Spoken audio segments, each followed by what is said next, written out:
Guyanese, welcome back to the channel. So today we're gonna make some pine tart filling. If anyone has had my pine tarts, they know that they're really good, so I'm gonna show you guys how I made them. Today we're gonna do just the filling, and then I'll come back to you in a few weeks and we're gonna make the actual pine tarts. Reason being is because when I make my filling, I leave it to sit for a few weeks in the refrigerator, and the flavors develop and they taste way better when you make the pine tart. So today I have my pine that I already peeled and grated. You can do it in a food processor. I choose to grate it because the texture to me is better versus the food processor. I am starting with 1.5 cups of brown sugar. You can use white if you prefer. I like brown. The flavor is better with brown. I have 1/2 teaspoon of cinnamon here, 6 cloves, 1/2 teaspoon of grated nutmeg, and 2 tablespoons of vanilla extract. These are what I'm going to start with right now. I'm not sure how the pine is going to take the flavors because every pine is different. I tasted this one. It's not sweet, but it's not sour, but it's not where it should be. But I'll start with these measurements, and then as we go along, I'll take a note and I'll update them in the description box. So let's head out over to the stove and cook this up. Okay, so here I have my pan. It's nice and heated. I like to toast my dry spices a little bit, like the whole ones, just a little bit to let the heat release some flavors. And then I'll add my pine and I'll add all the other ingredients after. Let's add the pine. Be careful when you're doing this because the pot is hot and the juices will sometimes do that. It will splatter, so be careful.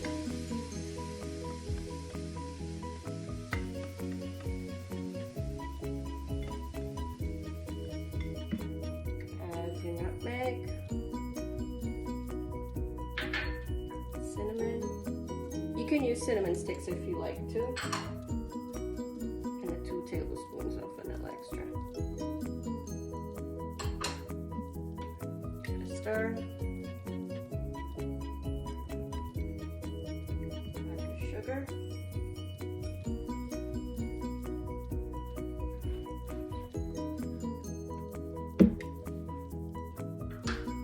Give this a cover and leave it, and it'll start boiling up.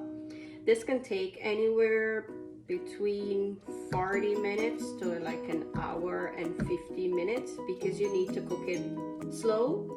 I have my heat on medium, and I'll let this come up to a simmer, and then I'll come back and show you what it looks like. Okay, so this is what it's looking like right now. This took about 30 minutes to get to this stage. Now, the next thing that you want to do here, you should taste this right now to see if it needs any more sugar, more cinnamon, more vanilla essence or extract, and see if there's enough or not. I'm going to taste mine at this moment. Just be careful to not burn yourself because the sugar is very hot inside here. So let me taste this and I'll come back to you guys and tell you if I need anything to be added. Okay, so I gave this a taste and I feel like I need 1/2 cup sugar more. So in total I would have used 2 cups of brown sugar. I'm going to add that in. Give it a stir.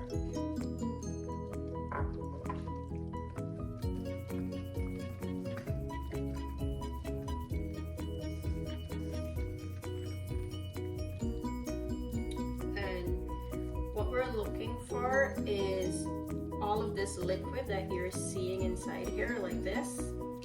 You want this to cook down, and this is what takes the little extra time.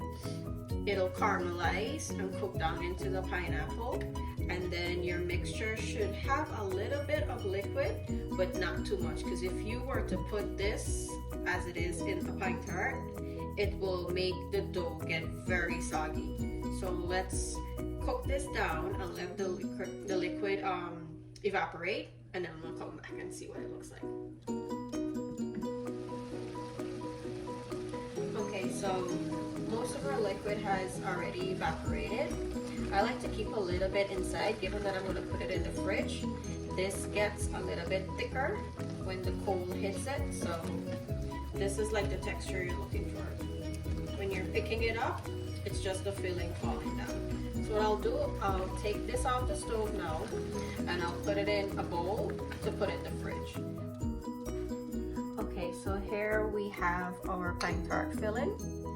It's really hot right now. What I'm gonna do, I'll let this cool down completely, and then I'll store it in my refrigerator for about 2 to 3 weeks to let the flavors develop, and then I will proceed to make the pine tart at that point in time. Hey everyone, so we're back in a couple weeks. As I said, I like to soak my pine tart mixture for a few weeks so that the flavors can develop, and today we're gonna make the dough. So here I have 6 cups of all-purpose flour, 3/4 cups of butter, 3/4 cups of vegetable shortening. You can use regular one, but we're fasting at the moment, so we're gonna use the vegetable shortening. I have some extra flour for dusting, 1/2 teaspoon salt, and at the moment I have 1.5 cups of ice cold water. I'm not sure if I'm going to use all of it or not. When I'm finished with the dough, I'll tell you exactly how much I use or if I had to add more. So what we're going to do first, we're going to add our fats to our flour and we'll combine it, and then we'll proceed to add everything else. So let's go ahead and add the butter,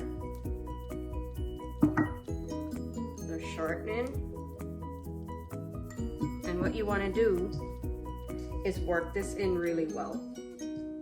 And a tip is make sure that your butter is as cold as possible as you can get it, because it works into the flour better. And the shortening, it can be cold, but it doesn't have to be.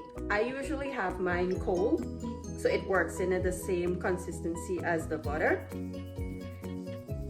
So we're gonna work all of this in until it's completely combined with the flour, and I'll come back to show you what's the texture that you should have when it's fully combined. Okay, so we're almost at that point of where we need to be. As you can see, I'm picking it up with my hand, and it's looking like almost like a sand-like texture.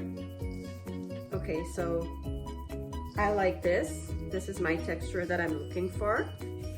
What I'm gonna do, I'll add my salt. I'll mix that in with my hand to make sure it's combined properly. Okay, this looks good. Let me give my hand a wash, and then I'll come back to put the water in and we'll make the dough together. Let's start adding our water. This is something that you want to add a little bit at a time, especially if you're doing it for the first time, because it doesn't require a lot of water because you have all of that butter and shortening in the crust.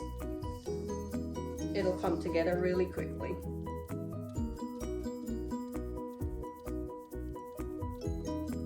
And remember, this water should be as cold as possible. You don't want to use room temperature or warm water here. It will never come together. What I'm doing here, I'm bringing all of the dry flour to the center and I'm squeezing to bring it together. This is not a dough that you need, or else you'll make it too tough. You want to just bring it together and squeeze, and keep doing that until it comes together as one dough. Okay, this came together really good. What I'm going to do, I'll transfer it here to my surface, and then I'll just bring it together.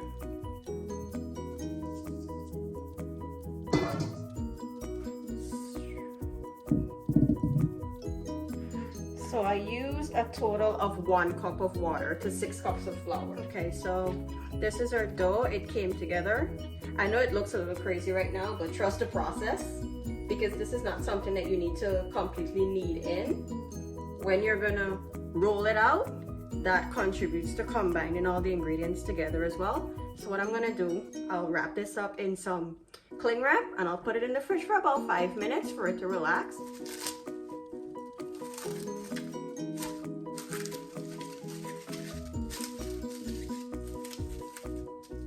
Okay, it's been about 5 minutes since our dough has been resting in the fridge. So now let's roll it out. I'm gonna divide this into 2.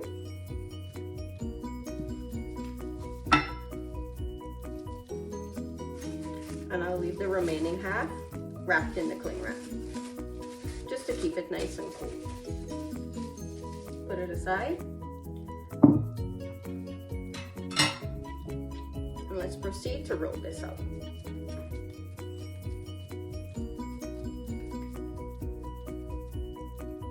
Flour your surface, not a lot. This usually, if you're using a mat like this, it doesn't stick, but if you're using your countertop, it may stick. So just add some flour to help with that.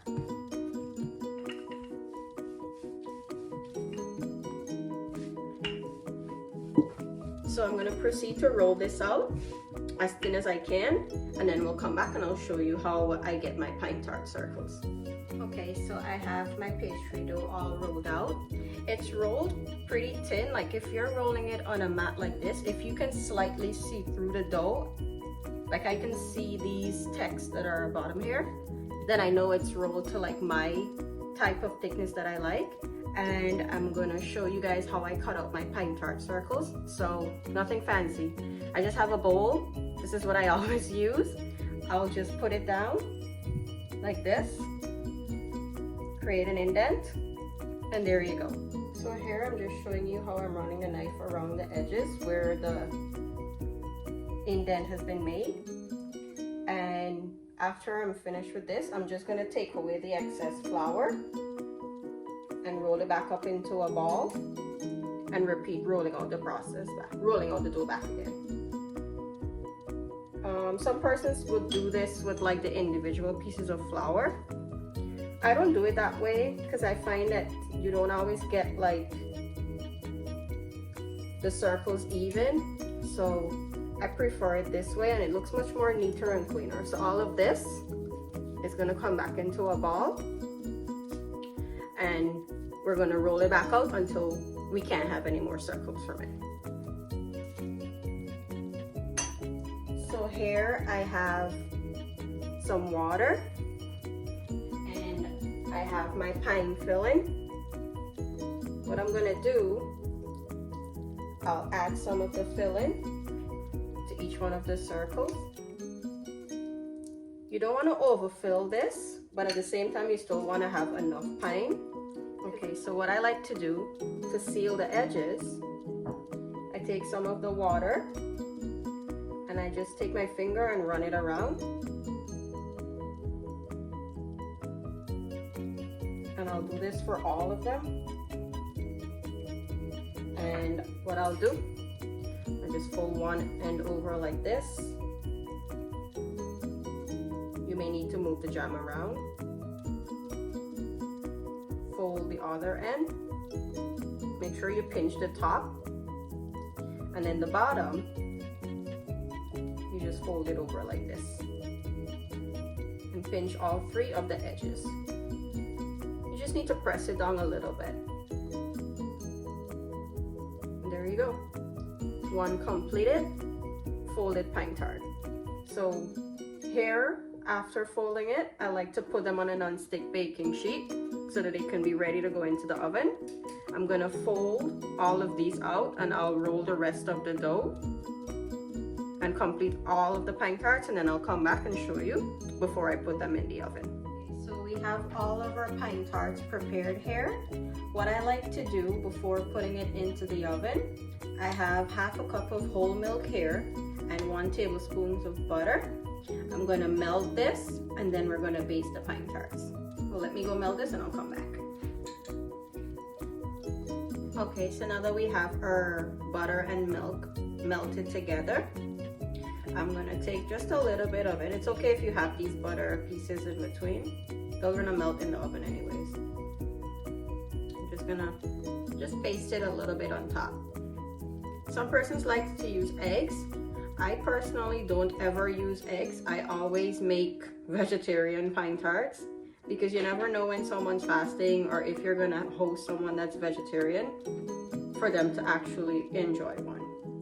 But if you want to do eggs, go ahead. You just would take 1 egg, beat it up, and then baste it the same way here. You can either use just the egg whites, or you can use both the egg white and the yolk, or some people use the yolk alone.